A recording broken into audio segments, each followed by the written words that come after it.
Kani kadega Batesi TV, bat pidang pet yaki kubor baman kasni, balawan rasha pi da ka orange nisan, lom so po niya Fabricate Shillong, ringkat bat ka BDW International School Nongmansong, Langkarding Shillong. Admissions open now. Ka Sorkar jilla mentak ka genti kala pai khmat banbu ya ka jing Shahniah ha ka kat Lengsun Shillong Airport ka badon ha ka shnong Umroi jong ka Pynpoi district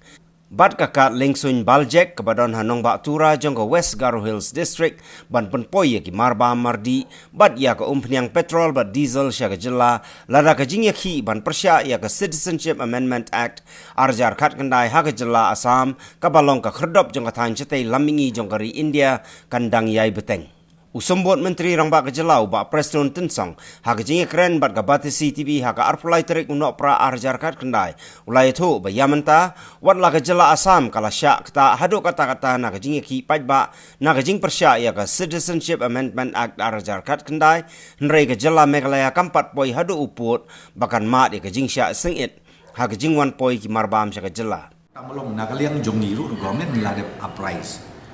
ba la de continue la sika agitation la de problem de apo Assam kala ban kata ini kan Meghalaya dia kata lebih ong ya ka petrol ke diesel dan ki essential commodities dia kena la de submit ya kijing snow kijing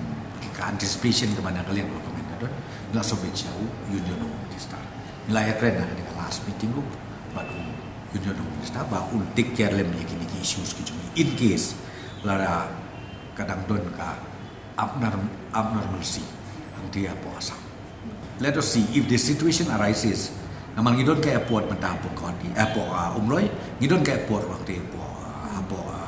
Garo Hills the government of India kalaban perkat even up to that extent. Then kumampi that situation does not warrant as such.